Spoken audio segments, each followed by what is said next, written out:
Hello మామా bros, ఏంటి మామా బ్రోస్ ఎంతమంది ఛానల్ చూస్తున్నారా? ఎందుకంటే మన అచ్యుతాపూర్లో ఈ రోజు అయితే అగ్ని ప్రమాదం అయితే జరిగింది. ఒకసారి చూడడానికి అయితే వెళ్తున్నాను, ఒకసారి మీకు కూడా చూపిస్తాను, ఒకసారి చూసాను గైస్. మన అచ్యుతాపూర్లో కేఆర్ మార్ట్ అని చెప్పేసి నీ స్టోర్ లో అయితే అగ్ని ప్రమాదం అయితే జరగడం అయితే జరిగింది. సో వెంటనే ఆ ప్రాంతానికి అయితే మన ఫైర్ వెహికల్స్ అయితే రావడం జరిగింది. వచ్చి రాగానే అయితే వాళ్ళైతే ఫైర్ ని అయితే అదుపు చేయడానికి అయితే వాళ్ళ యొక్క ప్రయత్నం అయితే చేస్తున్నారు. ఎందుకంటే ఇది మధ్యాహ్నం 3 గంటలకు అయితే జరిగిందంట.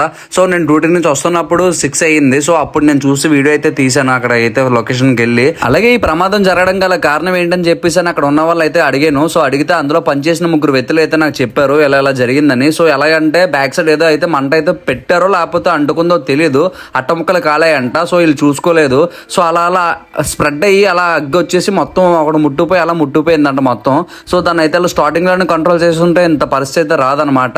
సో దాన్ని చూసుకోపోవడం వల్ల ఇది అలా మొత్తం అంటిపోయి దాన్ని ఇంకా ఆపలేక కంట్రోల్ చేయలేక మొత్తం అన్ని ముట్టిపోయాయి. అలాగే ఈ స్టోర్ లో మన ఇండస్ట్రీలో హౌస్ కీపింగ్ సంబంధించిన వస్తువులన్నీ ఎక్కడి నుంచి డిస్ట్రిబ్యూషన్ చేస్తారంట. సో ఈ ప్రమాదం జరగగల కారణం కూడా అదే. ఎందుకంటే అందులో లిక్విడ్లు ఉంటాయి కదా చాలా వరకు, అవి అయితే ముట్టుకోవడం వల్ల టెన్నర్స్ అయితే ముట్టుకోవడం వల్ల అయితే ఫైర్ అయితే ఎక్కువైపోయింది. ఇంకా అదుపు చేయడానికి అయితే చాలా కష్టపడ్డారు. నాకల ముందు ఒక 5-6 బళ్ళు వచ్చి ఆ ఫైర్ ని కంట్రోల్ చేసి అయినా ఫైర్ అయితే కంట్రోల్ అయ్యేది కాదు. మళ్ళీ వెళ్ళి రీఫిల్ చేసుకుని మళ్ళీ రిటర్న్ వచ్చి మళ్ళీ కంట్రోల్ చేయడానికి ట్రై చేసినా సరే అగ్గి అయితే ఎక్కడ ఆగేది కాదు. ఎందుకంటే దానిలో ఉన్న లిక్విడ్స్ అయితే చాలా వరకు అయితే ఫైర్ అవుతున్నాయి. అలాగే ఫైర్ వెహికల్స్ అయితే ఏషియన్ పెయింట్స్ నుంచి, లారస్ 2 నుంచి, ఎకోమా నుంచి అయితే ఫైర్ వెహికల్స్ అయితే రావడం జరిగింది. సో అవి కూడా వచ్చి ఫైర్ ఫైటింగ్ అయితే బాగానే చేశారు. సో మళ్ళీ వెళ్ళి రీఫిల్లింగ్ చేసుకుని మళ్ళీ వచ్చారు. మధ్యాహ్నం 3:30 స్టార్ట్ అయిన అగ్ని ప్రమాదం సాయంత్రం 6:30 వరకు అలా మండుతూనే ఉన్నది. ఎందుకంటే స్టార్టింగ్ స్టేజ్ లో ఉన్నప్పుడే మనం ఫైర్ ని అయితే కంట్రోల్ చేసుకోవాలి. ఎందుకంటే వన్స్ కానీ ఫైర్ గానీ ఎక్కువైందంటే దాన్ని కంట్రోల్ చేయడం చాలా కష్టం. ఎందుకంటే నాకు తెలుసు, ఎందుకంటే నేను ఫైర్ అండ్ సేఫ్టీ జాబ్ అయితే చేస్తున్నాను ప్రెసెంట్.